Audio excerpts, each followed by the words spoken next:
All right. In this, our Lord's year of 2025, we initiate this meeting of the Historic Resources Committee. Hear ye and all ye, and welcome. Hi, Jennifer. Thanks for being here. Are you in Texas? I am. Oh, nice. Technology. All right. So this is going to be an interesting meeting because our agenda is not super robust. And hey, Michael.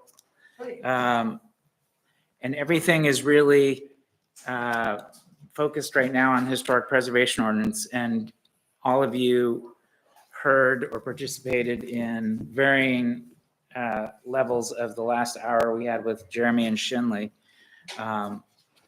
But we'll, all right. So let's first begin with a review of minutes. Did everybody get a chance to review Brian's minutes? And are there any amendments we need to make to them? Everything seemed good and in order? All right. Can I have a motion to submit the minutes as submitted? And second? Second. All All in favor? Awesome. The minutes are officially passed and part of history. So our next meeting is going to be February 10th, just to get that on your calendar at 4 o'clock again. I'm going to try and get these agendas and meeting minutes out a little sooner with us moving now to Mondays. It's a little, I'm so used to sending them out on Monday, but I'll send them out hopefully by the Thursday before, so you guys have more time to prepare. As far as membership, Jennifer is joining us today, and as you know, she's somebody that I'm hoping will apply to become a new member, and Rhonda is kind of staying within the committee until it seems official that Jennifer would submit herself to the select board.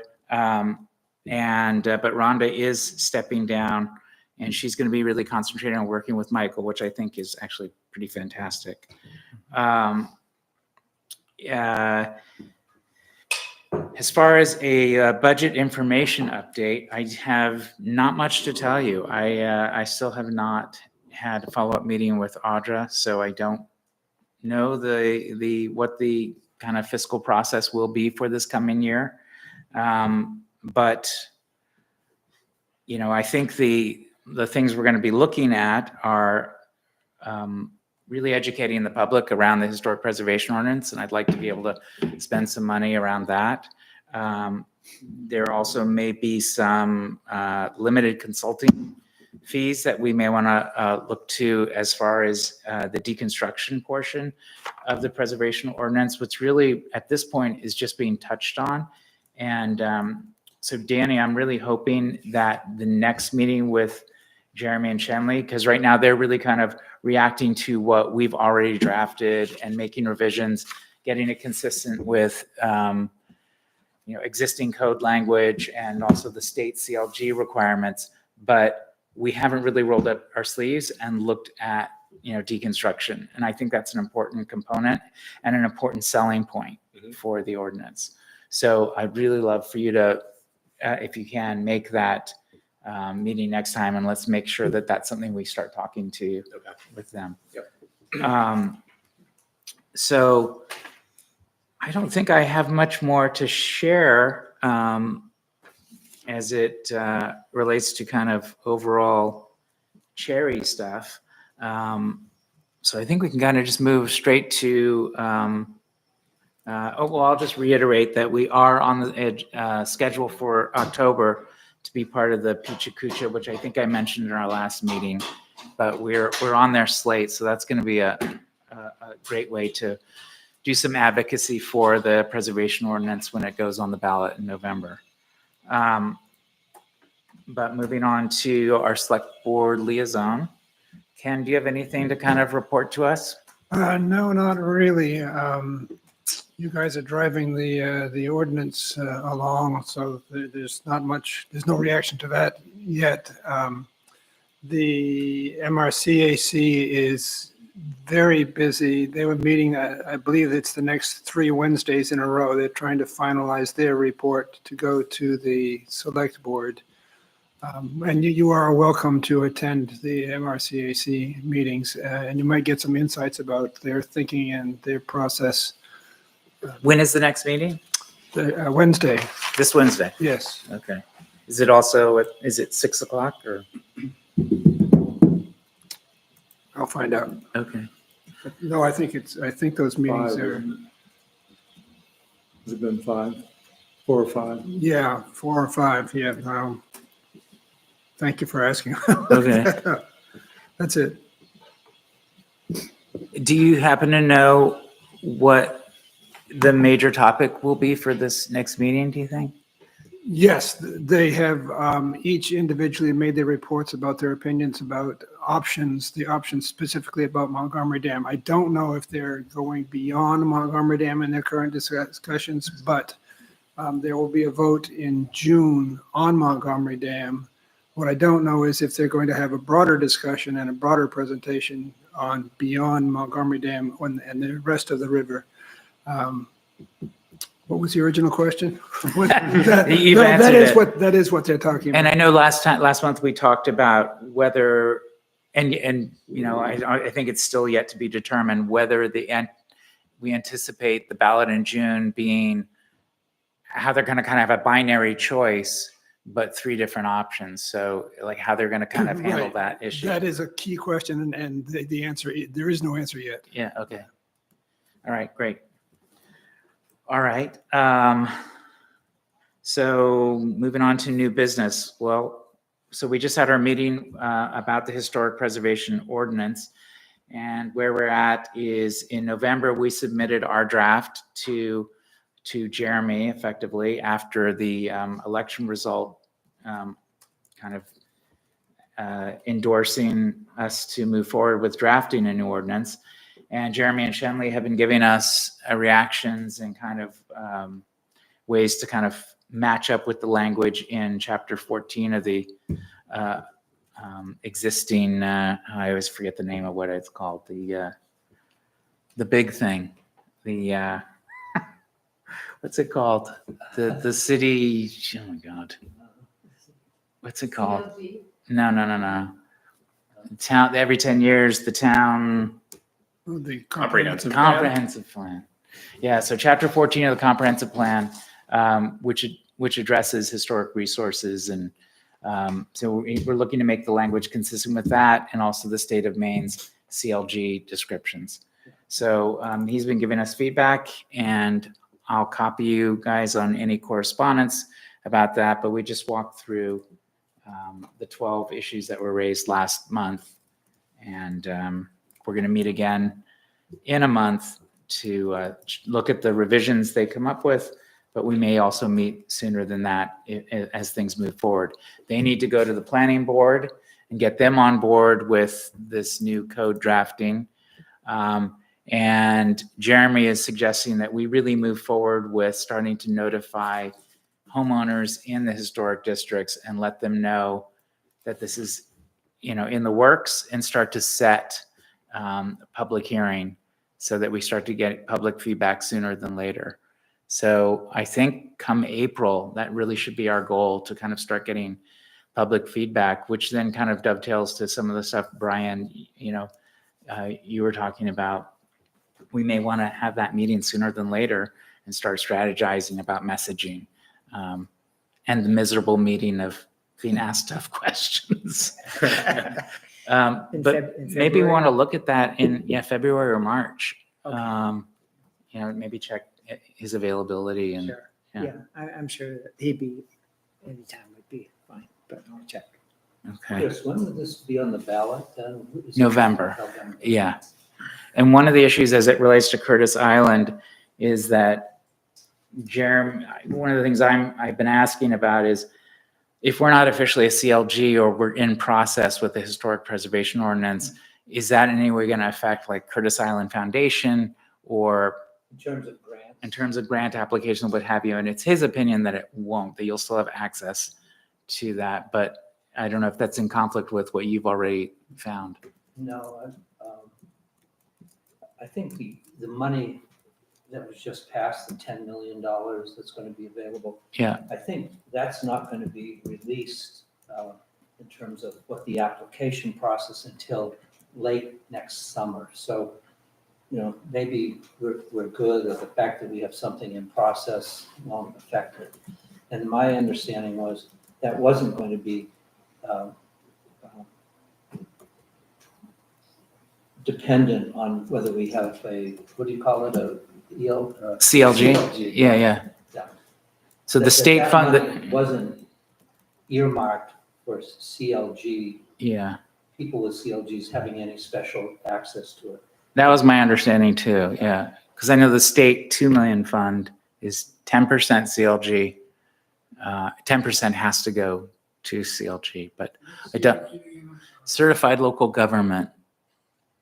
We have to have an ordinance and, we have to have an ordinance in place before, a historic preservation ordinance, before we can apply for CLG.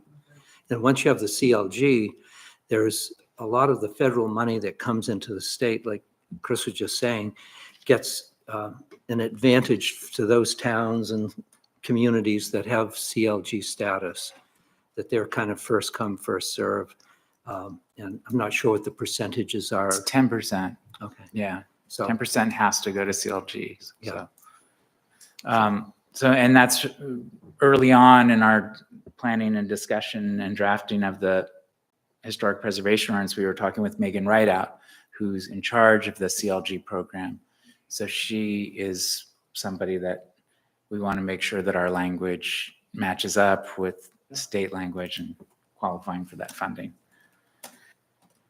Okay, so The time of the MRCAC Okay. meetings is 4:15 to 6:15 for the next 3 Wednesdays and perhaps thereafter. next 3 Wednesdays. Oh, wow. We have a lot to discuss. Okay.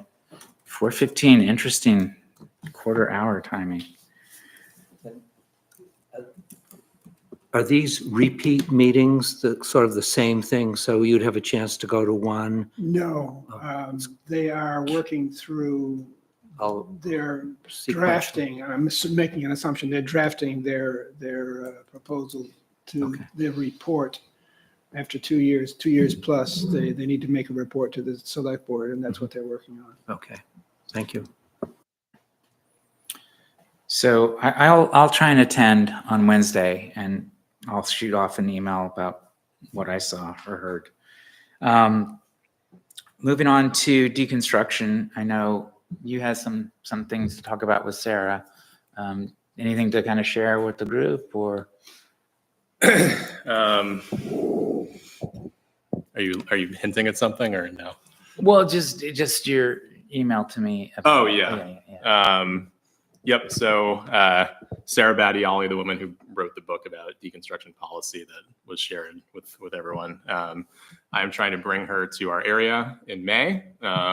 There's another project that she's going to support me on that involves doing some things with the transfer station that I'm working on. So anyway, she will be in the area, hopefully. And I touched base with her recently, and she's excited to help us if we can find the money to pay her as a consultant.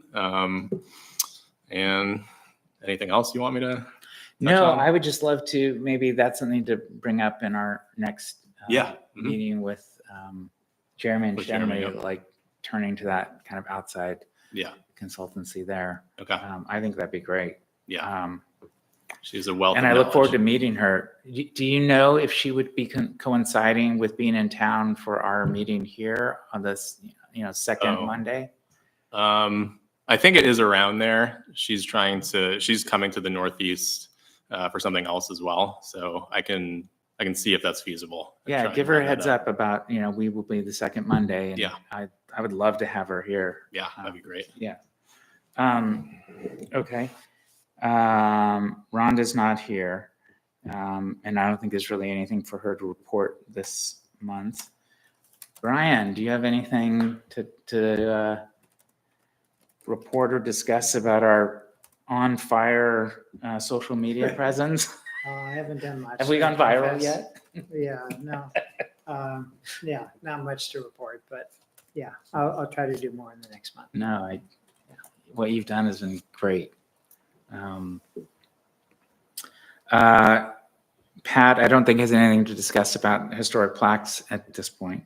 But Michael, I have a feeling you have some things to share with us about Curtis Island. Oh, microphone. So we have, our focus right now is on a couple of things. One is having a final kind of an agreement with the town, a memorandum of understanding between the foundation and the town and various roles and who's paying for what and that whole thing. I did a presentation to the select board, and it became fairly clear that, with all the expenses, I think the select board is looking for as much as possible to be paid for through grants and other fundraising that we've done as a foundation, and that grants that the town may actually go after. So that's one. So without this agreement, everything kind of stays still. The big issue is having access to the island. And right now, any of you who have been on the island, in the last few years or 40 years, you paddle over, you get out of your boat, depending on the tide, out of your small craft, try to make your way up the bank. and it's just not a safe thing thinking of construction. So if we're doing major reconstruction and putting equipment on the island and workers and volunteers, we need safe access. So this memorandum of understanding covers that. And as that gets reviewed, it will then go to the select board. I think it goes through various committees, probably. The memorandum will be with the select board. So that's one. And then once there's an agreement. Sorry, can I ask a question about that? Is the plan still to use those floating docks contributed by Lyman Morris? Is that correct? No, the floating docks are town-owned. Oh, town, okay. Yeah. And yes, that would be part of it. And that would be part of the town's contribution to this is repurposing them for the island. And then there's an engineering part, and that's kind of started, but we really can't move very far until there's really an agreement that, yeah, let's do this. Yeah. So we have some preliminary designs that would connect the upper field on the island down over some ledge, from the ledge down to the floats. And then the floats would be tidal. And so the permitting on that will be sort of the next thing. Once there's agreement with the town to, yeah, let's move forward on this, then let's get a permit, and who needs to sign off on the permit. And our understanding would be the Harbor Committee, Planning Committee of the Planning Board, and the Select Board. And there's a question as to how much of state and federal sign off there would need to be. So it's a complex thing, and for us, it's so important to try to get those in this summer so we can get some work started. When would you ideally get them situated? Well, ideally, if we could, they'd be in by the beginning of the summer. Mhm. So, we have all this spring, but so if we can make sure the memorandum of understanding gets signed, and we've kind of redone that and toned it down a whole lot in terms of what the expectations are around town dollars. I think, we had some feedback at the presentation that I did to the select board.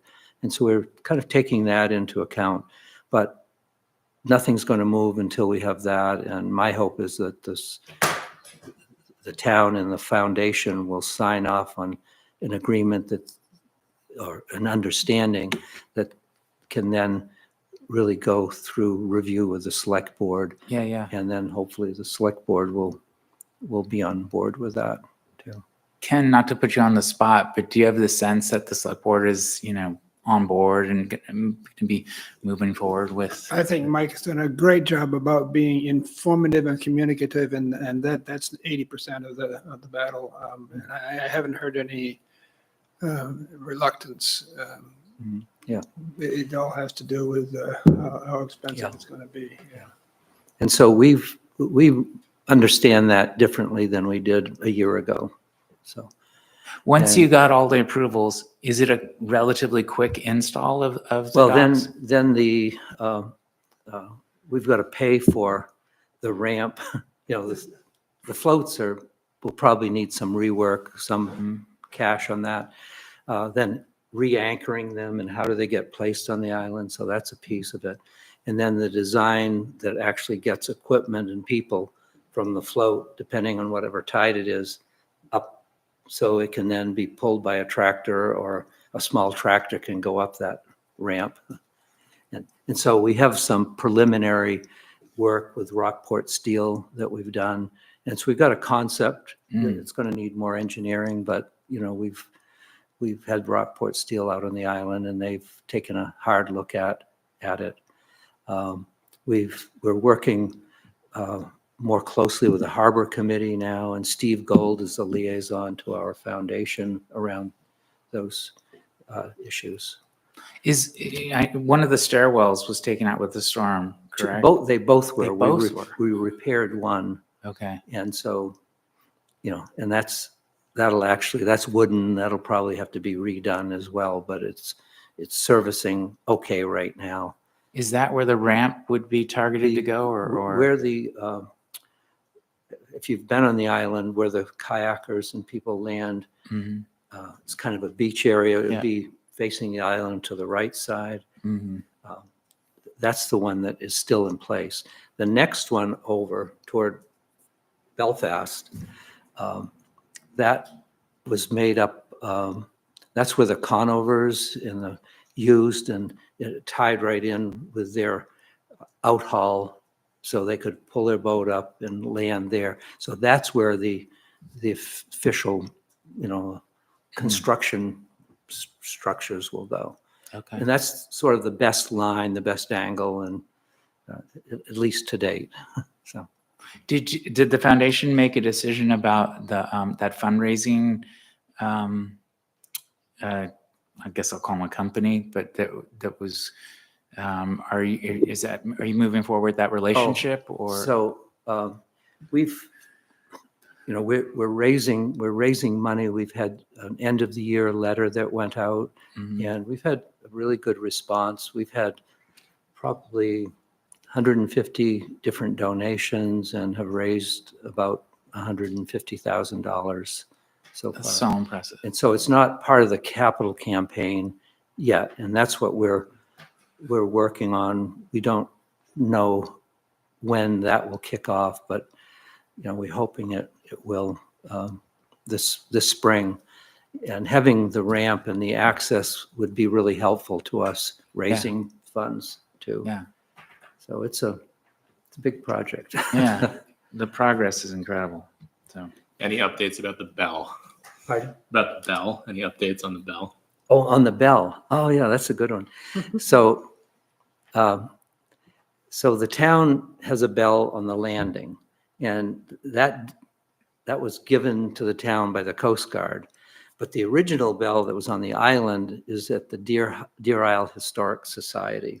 And we have an agreement in place with them to do an exchange. Okay, that's been made. Great. And one of the things that I would like to do is talk with Yes. this guy here on building a structure to hold the bell in the way it was originally, not in a steel case that you can't even see the bell in, but it had a beautiful, almost like a post and beam Mhm. structure that the bell hung on out on the island. And so would it be a would functional bell? Oh, yeah, yeah. It has a gong on it. Oh, nice.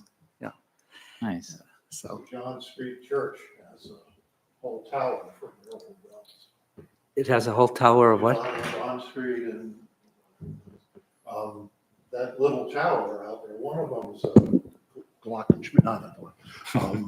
But the other ones, they have two bells and they're sitting out there in a little tower. Oh, Because wow. that was the two churches blended together. Oh, wow. They did. Well, They never what- put the steeple on the church, thank God.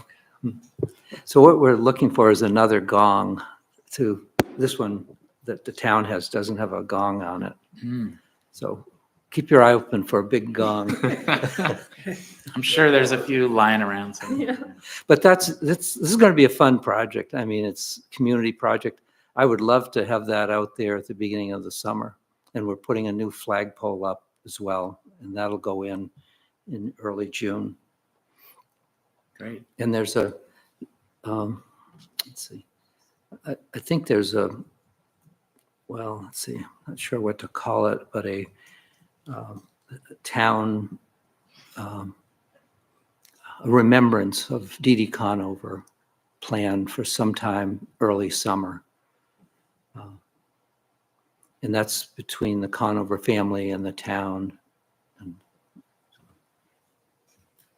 And so it would be great to have all the ramps and everything in place by then, but I'll hold my breath on that. Just to make access easier, yeah. Well, I potentially have access to materials to build that for you. And believe it or not, I might have a gong source. So Really? yes. All right. So let's talk. Okay, It's in the props department of the Gong Show. yeah. I'm And not some, even kidding. yeah, and Might someone have- else has a friend who has a big, probably a 1-ton or bigger truck that can, with a hoist on it, it can lift the 1,000-pound bell Oh, wow. off its current place, put it on the truck and exchange. So we're working on that. Okay, great. Yeah. So, yeah. Okay. Well, thank you, Michael. Yeah. So the natural landmark discussion and the Elm Street, both of those pieces of business, I think there's nothing to report there. Those are on hold, as is Jacobs Avenue. Those are all kind of like, I think, things that would be downstream from the historic preservation ordinance. So that might be a 2026 thing to look at, those three issues. But I keep them here on the agenda just as reminders. But I wanted to ask the committee as a whole, we're starting 2025. Now, last year, our big goal was to get onto the ballot and have it passed, that the town has endorsed us moving forward with the preservation ordinance. And that's going to be a primary focus and driver for this year. I don't know what's going to come out of any Montgomery Dam discussion, but our role is fairly limited there. But I do think it'd be really great if we had one other major thing of impetus for this year. So I put that out to everyone. Is there a project? I thought it was so fantastic that my first year on the committee, the work that you and Pat did, with the landmarks out front of Camden National Bank and up at Mount Batty Tower. I think some tangible historic project by the committee would be fantastic. And I wonder if anybody wanted to kind of put their thinking caps on and come up with some things that we might want to consider at our next meeting. So just think about it. Send an email to the group if you're like, it'd be a fantastic thing for us to do, another, act of keeping Camden history alive. I think would be nice for us to kind of get behind and do this year. I also wanted to kind of acknowledge Jennifer. I want to acknowledge Jennifer here. Jennifer, do you have, as a person who's attending your first meeting here with us, any thoughts you had just listening in on our conversation, or anything that you thought, this committee might be addressing that maybe you were surprised we did or did not discuss, or I don't know, just general reactions? No, I'm pretty new, so I'm just here right now to listen and absorb. But if I could ask everybody to introduce themselves, because there are several people in the room I don't know. That's a great point. Thank you. So Chris Frieden, Chair. You want to just go around, Roger? I'm Roger Agley. Oh, hit your microphone, sorry. Roger Akeley. I'm an adjunct member here. Brian Boyd, I'm a committee member.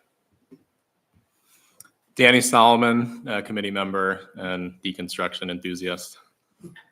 Michael Scaling, neighbor and friend. Nice to see you here. Thanks. Ann Wygand, and I think I'm an alternate becoming a volunteer, but not sure whether I've transitioned or not. Yeah, yeah. Okay. Anne was a member for a long time, and she's transitioning out. And then Ken. Yes, Ken Gross. Hi, Jennifer. I can. Chris Wessel, member of the committee. Can I ask one member question? of- What is in the context of the Historic Resources Committee, what is deconstruction? So that's a great question for Danny. Okay, so deconstruction is the careful dismantling of old structures to maximize the reuse and recovery of materials rather than landfilling it. Okay. So, obviously the primary goal is to save our older buildings as they are and restore them, but in some cases that's not possible.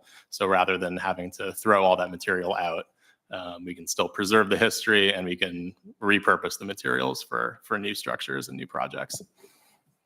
Great, thank you. So Danny had an active program at the high school where they were actively reusing demolished homes and other materials that were then put to use at the school and other places. And so that is a program that we're looking to see how do we involve that kind of activity in our historic preservation ordinance. So that there's not just preserving history, but what do we do with history that is being modified, renovated, or deconstructed? So that's just part of our ongoing discussion. And the person he mentioned, Sarah, is a woman who was actively involved in writing code in Seattle, which was the first town In In Portland, America? Oregon, sorry. Yeah, Yeah. Portland. Portland, Oregon, first town to put a deconstruction code on the books. And there are more and more towns that are now looking at this and adding it to their town code. So the hope is that Camden can be kind of on the forefront of that discussion that's going on all over. So. And Great. there's precedent for aligning historic preservation with deconstruction. A really great example, if you're curious, is a nonprofit in Savannah, Georgia, which I visited, called Repurpose Savannah, which is a women-led nonprofit that does deconstruction work for historic buildings, and they archive the history and before they take it apart, and they tag all of the materials so potential buyers know where the material is coming from. And anyway, so if you're interested in learning more, I would check them out. Sounds really interesting. Thanks. Yeah, you're welcome. All right. One Chris. thing that we forgot to talk with Jeremy, the building on Main Street, right next to the town there. Yeah. Mhm. What's happening with that? Is that happening to be demolished? It could be demolished. The ownership situation is in flux right now. Yeah, I saw all And that. the owner has a potential buyer. The potential buyer would have to get some agreement to repair it to meet the town standards. And it's kind of, it's betwixt and between. And they can't find an engineer right now to do it in time. And I think the select board. The select board will have, it's more than a hearing, it's a judicial proceeding on whether the building can be deemed, would be deemed an unsafe building. So that's on February 18th. The select board will decide on whether the building is safe. And that building's going to be getting it from both directions, right? You've got the bridge reconstruction and the Montgomery Dam discussion. So, right, it's kind of connected to both of those issues, right? That's sort of what we could study is the whole river and the fire district and all that. Because people really don't know that the river runs under half of the street there. Yeah. Runs under half the town.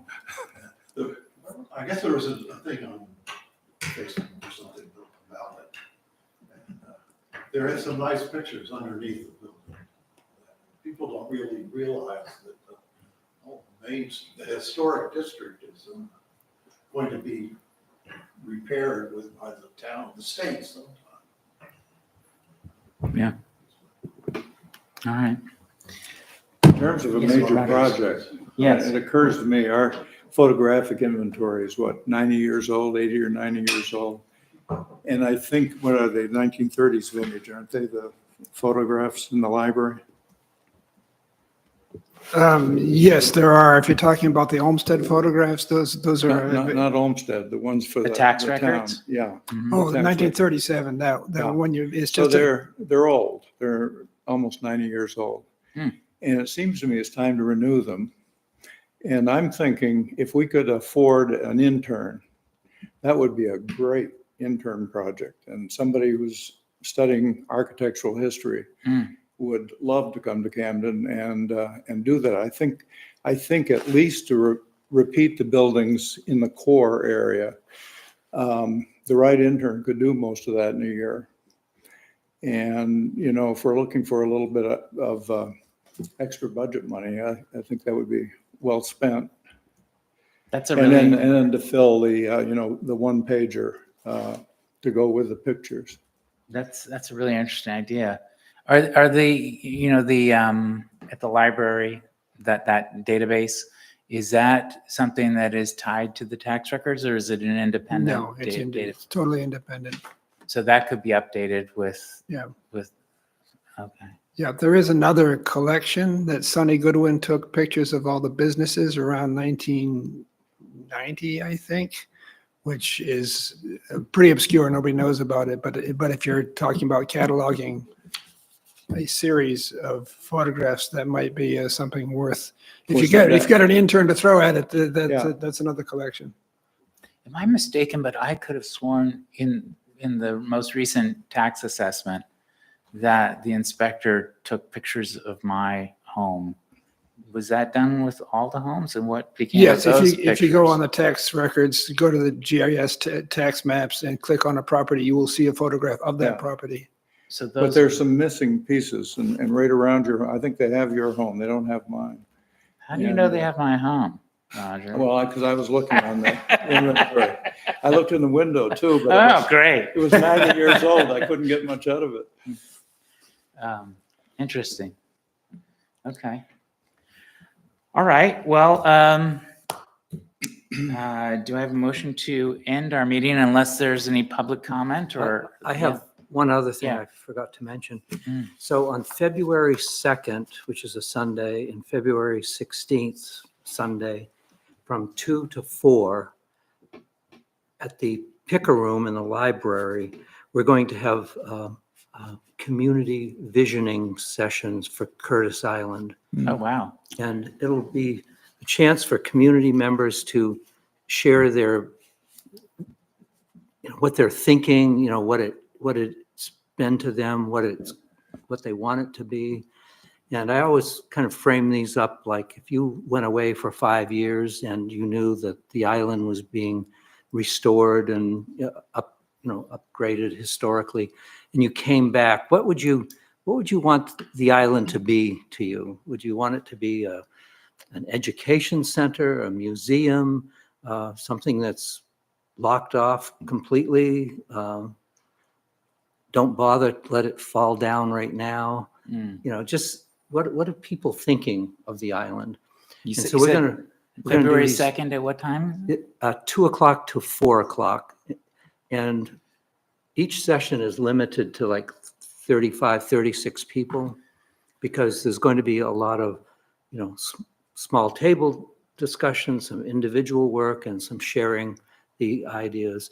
I did something like this in Belfast, for the town of Belfast, quite a few years ago, when they were looking at big boxes coming in and a whole lot of things. And it was really helpful for the town to say, gee, let's follow this. So while there are only 2 sessions scheduled, there's probably going to be more scheduled when we see what the response is. And that's all going public probably today or tomorrow. So there'll be a way to sign up for it, either through our website or through a notice that you may receive if you've received anything from the foundation. It's great. What did you call the sessions? It's called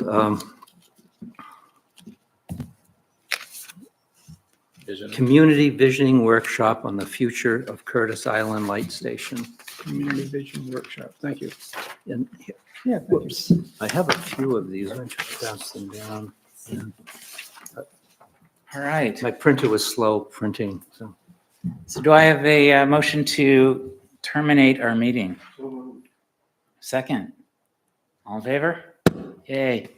All right. Thank you, Jennifer. I'd like to follow up with you over the next couple of days about kind of what the next steps are.